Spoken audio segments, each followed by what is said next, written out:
खुलुमबाय बे समाव नोंथांमोननि सेराव लानानै फैदों मोनसे खौरां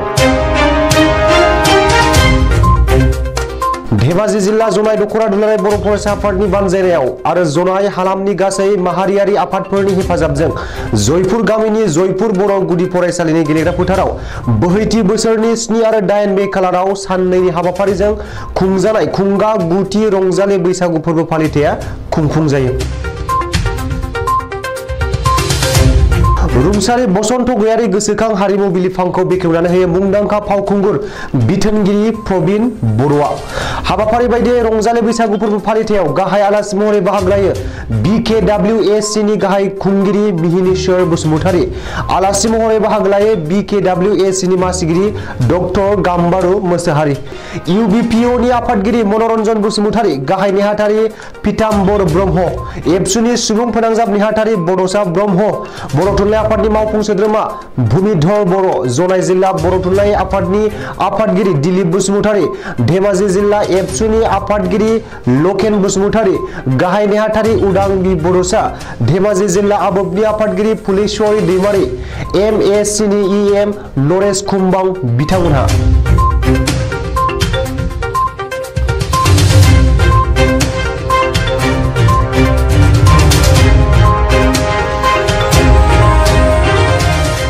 हारिमु बिलिफाङाव हांख्रायजानाय देंखोगिरि महरै बाहागो लायो धनन्जय बर', अनजालि बाग्लारि, लोगोसेनो ओनसोलनि जाखांफुनाय देंखोगिरि बिष्टु स्वर्गियारि आरो जोंसार स्वर्गियारि बिथांमोनजों लोगोसेनो मोसागिरि महरै बिनति बर' बिथाङा।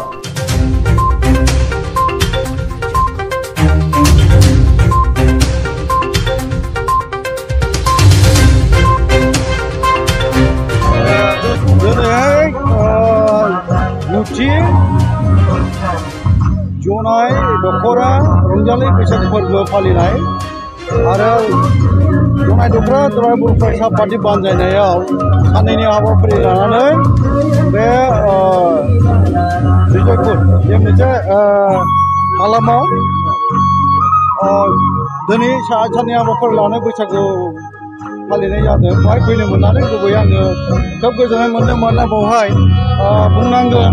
फारियाहाय आफा बिरेन्द्र कुमार ब्रह्मनि मेथाइ देंखोनि सेरजोंबो एसे रंजाफाबाय, माने गोजोननाय मोननायजों जोंबो रंजाफाबाय। आरो लोगोसे बेवहाय दिनै बर' कलचार मोनसे गाहाय खुंथायनिनो मासिगिरि डक्टर गाम्बारु मोसाहारि आरो लोगोसे खौसेथि बर' सुबुं आफादनि आफादगिरि गाहाय नेहाथारि लोगोसे बिथांमोननि मावथि हान्जा आरो जोंनि बर' कलचार मोनसे गाहाय खुंथायनिनो आरो 3 मावफुं सोद्रोमा फारिया बिनोद बसुमतारी, प्रदीप स्वर्गियारि आरो राजेश सर्की हाइलाकान्दिनिफ्राय बेवहाय माने बैसागु फोरबो सफैनो हादों। बेखायनो खोब मोजां मोनदों आरो रायजो राजानि जि मोनसे बाहागो लानानै रंजानाय बैसागु फोरबो फालिनाय बेखौ नुनानै आं खोब गोजोननाय मोनदों। जायखिया जोङो दिनैहाय बेखौनो आङो बुंनो लुबैगोन बर' कलचार मोनसे गावारि खुंथायनि जानानैहाय रंजालि बैसागु फोरबोखौ गाहाम हामलायनाय आंनि बावनाया थागोन आरो जोंनि मावनो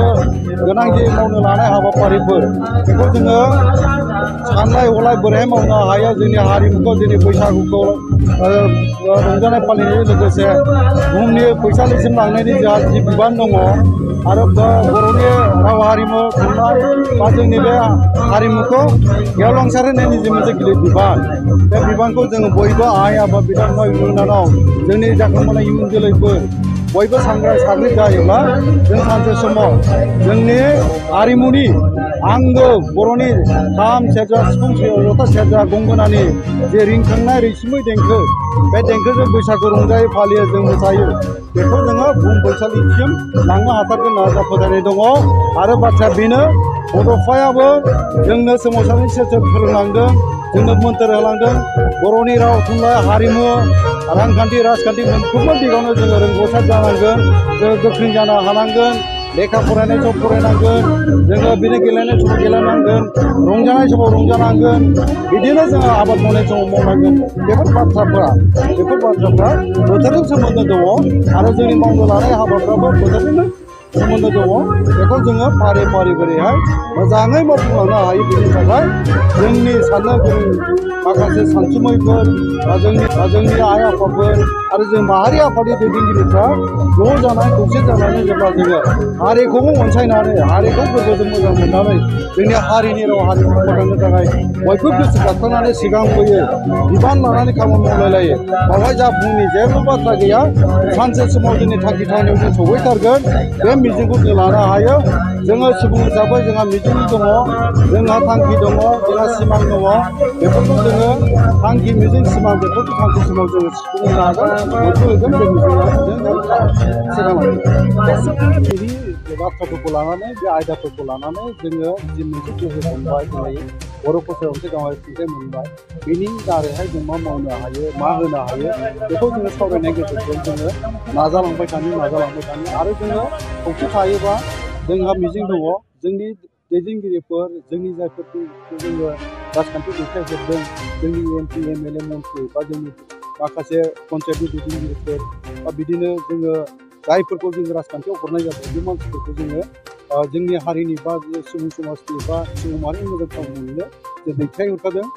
बाथ्रा बेल' जों मावहोनो हायाखै मावहोनो हायैनि जाहोनबो थागोन बे जाहोनखौ जों बिजिरनानै नायोबा जों बेखौनो मोनगोन जे जोङो